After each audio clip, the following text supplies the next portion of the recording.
যতই দিন যাচ্ছে, যত সময় ঘনিয়ে আসছে, ততই যেন একটা কোথায় একটা দমকা হওয়া, উলু হওয়া, এরকম একটা বিষয় কিনা। কঠিন করে বলছি, সহজ করে বলি, সোজা বাংলায় বললে, নির্বাচন কবে হবে, সংস্কার কবে হবে, বিচার কবে হবে। বিচার বলতে আওয়ামী লীগের বিচার, শেখ হাসিনার বিচার। মুরগি আগে না ডিম আগে, বিষয়টা কি এদিকে? আচ্ছা, একটা প্রশ্ন করি আপনাদেরকে। ধরেন বৈষম্য বিরোধী ছাত্র আন্দোলন 5 আগস্ট পর্যন্ত যা বলেছে, তারপর নতুন নতুন তাদের এই রাষ্ট্রের কি বলে, শেষ মুহূর্তে যে চিকিৎসা, ক্যান্সারের শেষ দিকে একটা পিডিয়াট্রিক ট্রিটমেন্ট, এটা বলা হয় না, সরি যদি চিকিৎসকরা কেউ ভুল ধরে থাকেন, আমার যেটুকু মনে পড়ে, একেবারে শেষ মুহূর্তে রোগীর যন্ত্রণা যেন কিছু কম হয়, মৃত্যু যন্ত্রণাটা বা মৃত্যুটা যেন একটু আরামের হয়। বাংলাদেশ তো ধুকতে ধুকতে ধুকতে ধুকতে এটা পাগলও স্বীকার করবে। ধরেন আমি আওয়ামী লীগ সাপোর্টার বা আওয়ামী লীগ সমর্থক অথবা আওয়ামী লীগ কর্মী, আমিও স্বীকার করব, বাধ্য। ডানে বামে যাওয়ার কোনো সুযোগ নেই যে আওয়ামী লীগের 16 বছরে বড় বড় এস্টাবলিশমেন্টগুলো দেখা ছাড়া, পদ্মা সেতু, মেট্রো রেল, এলিভেটেড এক্সপ্রেস আছে, আরও টুকটাক আছে, তা অস্বীকার করলেও সেটা মিথ্যা হবে। এগুলো ছাড়া মূল জায়গায় যেটা গোড়া, শিকড়গুলো একে একে কেটেছে। আমি আজ বলছিলাম যে ধরেন আমি খুব সৎ মানুষ, আমি মানে ঝঞ্ঝাট মুক্ত থাকতে চাই, আমি খুব একেবারে ছিমছাম একটা মানুষ, ঘরে থাকি, কিন্তু আমার ঘরে একটা কাজের লোক আমি রেখেছি। সেই কাজের লোকটা যতটুকু কাজ করে, এর বাইরে সে বাইরে গিয়ে ছিনতাই করে, ডাকাতি করে, রাহাজানি করে, প্রতারণা করে, আমি এটা জানি। জেনেও আমার কাজকর্মগুলো সে ঠিকঠাক মতো করে দেয়, আমি ওরে পুলিশেও দিই না, আমি ওরে কিছু বলি না। তাহলে আমি কীরকম মানুষ? আমি যে সতের একটা আবরণ, এটা ঠিক থাকলো, এটার কোনো মূল্য থাকলো? এখন আমার আশেপাশে এসালুম গ্রুপ হাজার হাজার কোটি টাকা, ওই আপনার সামিট পাওয়ার হাজার হাজার কোটি টাকা, তারপর আপনার এই বাচ্চু সাহেব, সালমান এফ রহমান সাহেব, মানে ব্যাংক হাত দিয়েই দেখা গেলো ব্যাংক ফোটা, এমনও হয়েছে। মানে এটা ওই ব্যাংকে খালি বাকি খাতাটা খোলা বাকি ছিল, যে ব্যাংকে গিয়ে বলবে ওই ভাই ম্যানেজার সাহেব দেন তো একটু 10 লাখ টাকা, দেন তো একটু 10 কোটি টাকা, একটু বাকিতে লেখা রাখেন, পরে দিন মনে। এইটুকুই শুধু বাকি ছিল, তো বাদ বাকি সবই হয়েছে। জানতেন শেখ হাসিনার কাছে, তার গোয়েন্দারা রিপোর্ট দিতেন প্রতিনিয়ত, কে কত টাকা লুপাট করছে দিতেন। তিনি সৎ মানুষ, তিনি এদেরকে নাড়াচাড়া করতেন না। দেশটা এই জায়গায় গিয়েছে, কিন্তু এই জায়গায় যাওয়ার পরেও আপনি শেখ হাসিনার বিচার করবেন, ঠিক আছে, আপনি আওয়ামী লীগের বিচার করবেন, ঠিক আছে। আপনি যখন বলবেন এই বিচার প্রক্রিয়া শেষে বাংলাদেশে নির্বাচন হবে, তখন কি প্রশ্ন জাগে না আপনি আসলে কী চান? আপনি তো 5 আগস্টের কথা বলেননি। শেখ হাসিনা ধরে নিলাম আওয়ামী লীগ 16 বছরে দেশটাকে এরকম তলানিতে ঝুড়িতে নিয়ে গেছে, আর আপনি এটারে শেষ চিকিৎসাটা দিতে চান। সেই চিকিৎসাটা দিয়ে আপনি কি ওরে আজিমপুর গোরস্থানে নিয়ে যেতে চান, না সত্যিকার অর্থে তাকে আবার একটা নতুন জীবন দিতে চান, তার শরীর থেকে সব বিষ বের করে? প্রশ্নটা উঠবে কেন? ওঠার যথেষ্ট কারণ নাই কি? আপনি তো এই কথাগুলো 5 আগস্টের আগে বলেননি, 5 আগস্টে জনগণকে বলেননি, এখন জনগণের ম্যান্ডেটের কথা বলছেন। কীভাবে সেটা যে এই নির্বাচন পরে হবে, আগে চাই সংস্কার, আগে চাই কি শেখ হাসিনার বিচার? তো কে না করেছে? শেখ হাসিনা 16 বছর যেটা সময় নিয়েছেন, এটাকে তিলে তিলে তিলে তিলে তিলে তিলে বা আওয়ামী লীগ সময় নিয়েছে আপনার অভিযোগ অনুযায়ী তলানিতে নেওয়ার।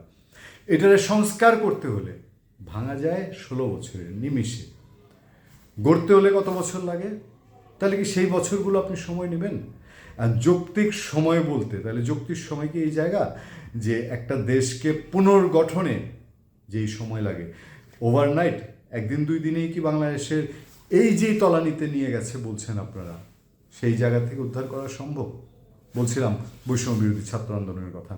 তারা ফরিদপুরে 6 জানুয়ারি 2025 এক সমাবেশে হাসনাত আবদুল্লাহ, বৈষম্য ছাত্রদের আহ্বায়ক, তিনি বলেছেন আগে বিচার, আগে সংস্কার, তারপরে নির্বাচন। যৌক্তিক সময় নির্বাচনের কথা বলেছেন। তিনি বলেছেন সংবিধানে 5 আগস্টে যারা শহীদ হয়েছেন, যারা বীরত্ব গাথা আছে, সেগুলো সম্মানের সাথে, বীরত্বের সাথে সংবিধানে থাকতে হবে, স্বীকৃতি থাকতে হবে, কোনো আপত্তি নেই। তাহলে এটার জন্য আমূল সংবিধান কেন পাল্টে ফেলতে হবে? 72-এ 30 লাখ শহীদের রক্তের বিনিময়ে লেখা সংবিধান পাল্টে ফেলতে হবে? সেই বীরত্ব গাথা বাংলাদেশের 16 কোটি মানুষের 16 জনও বাকি থাকবে না যে এই বীরত্ব গাথা লেখাউকের বিরোধিতা করবে। তো সেগুলো সংযোজন করেন, যেগুলো সাংঘর্ষিক জাতির সাথে আধুনিকায়ন প্রয়োজন, সেগুলো সংশোধন হোক নির্বাচিত সরকারের হাতে, যাদেরকে জনগণ ম্যান্ডেট দিয়েছে, ম্যান্ডেট দিবে ভবিষ্যতে। পৃথিবীতে যারা শাসন করেন, শাসকদের ভুল ত্রুটি থাকে। আপনারা অনেক সময় এখন স্টিয়ারিংয়ে আছেন, আপনারা বলছেন আপনাদেরও ভুল ত্রুটি হয়। তো কম্পারেটিভলি বাংলাদেশ শাসনের জন্য যেই দল যোগ্য, যেই প্রতিনিধিরা যোগ্য, এখন পর্যন্ত নিবন্ধিত যেসব রাজনৈতিক দল, ইভেন ইনক্লুডিং আওয়ামী লীগ যদি তার সেই পাপীদের শাস্তি আপনি নিশ্চিত করেন, কেউ না করবে? 16 কোটি বাংলাদেশের 16 জন না করবে? যেসব অপরাধ সংগঠিত হয়েছে, সেই নির্বাচনগুলোর কথা বলছেন 14, 18, 24, সেগুলোর জন্য দায়ী করা যায় এবং সেগুলোর জন্য বিচার হতে পারে। তার মানে এই নয় যে এই সমস্ত প্রক্রিয়া শেষ করে পরবর্তী নির্বাচনে যেতে হবে। কে কার গ্যারান্টি দেয়? মানুষের হায়াত মতেরই তো গ্যারান্টি নেই। আর রাজনীতি তো টালমাটাল রাজনীতি, কে কখন কাকে কোথা থেকে ল্যাং মারছে তার কি ঠিক আছে? তাহলে এই জায়গা থেকে এখন কি বলা যায় যে বিএনপি বাংলাদেশে এখন সবচেয়ে ওপেনলি, সবচেয়ে যদি বলি যে অ্যাক্টিভ রাজনৈতিক দল, যাদের বিপুল সংখ্যক সমর্থক এবং ফলোয়ার রয়েছেন, তারা একটা সাংঘাতিক রকম প্রেশার করছেন যে দ্রুততম নির্বাচন, এবং একটা ডেডলাইন টাইমলাইন সরকার প্রধান উপদেষ্টা নিজেও জানিয়েছেন। বিএনপি বলছে এই বাইরে যাওয়ার কোনো সুযোগ নেই। জামাতও বলছে দ্রুততম সময় নির্বাচন। আপনারা বলছেন যে এইটা সংস্কার এবং বিচারের পরে। সংস্কার এবং বিচারের জন্য, শুধু বিচারের জন্যই তো বলা হচ্ছে আগের বছরটা নির্ধারণ করা হয়েছে। আইন উপদেষ্টা তো বলেছেন কয়েকদিন আগে যে এই 2026 সালে বিচার শেষ হবে, আগামী 25 সালে বিচার শেষ হবে, 25-এর ডিসেম্বরটা, 16 ডিসেম্বরটা পালন করা হবে নতুনভাবে এই বিচার উপলক্ষে।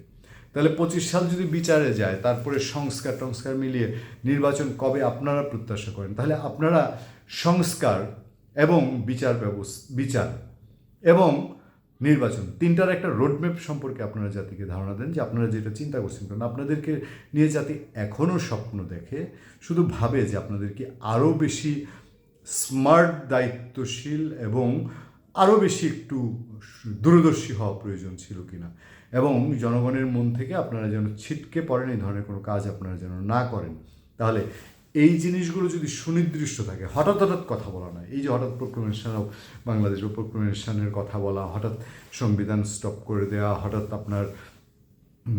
হঠাৎ বিপ্লবের পরে বিপ্লবের কথাবার্তা, বিপ্লবের আগে বিপ্লবের মূল স্পিরিট সামনে আসবে, বিপ্লবের পরে কেন? এগুলো নিয়ে নানান প্রশ্ন উঠতে না দিয়ে একটা সমাধানে যাওয়া, সেটাই কি ভালো ছিল না? এখন বিএনপিকে তার স্পেসে, তার জায়গায়, তার মঞ্চে বিএনপি এমন ডায়লগ দিচ্ছে বা এমন কথা বলছে যেটা আপনাদের সঙ্গে তার একটা বিরোধপূর্ণ, অন্তত আদর্শিক জায়গা, চিন্তার জায়গা থেকে, দাবি দেওয়ার দিক থেকে, সেইটা গেলে দেশের জন্য কতটা মঙ্গল হবে। বিএনপি চায় ছাত্রদের সঙ্গে একটা বোঝাপড়া হোক, ছাত্ররাও বিএনপিকে রেসপেক্ট করছে, আমরা দেখেছি। তারা বেগম খালেদা জিয়া, জিয়াউর রহমান, তাদের সম্পর্কে কখনো কটূক্তি করছে না। তাহলে টিউনিংটা কি কোথাও আপনাদের মধ্যে কেউ বাধা দিচ্ছে?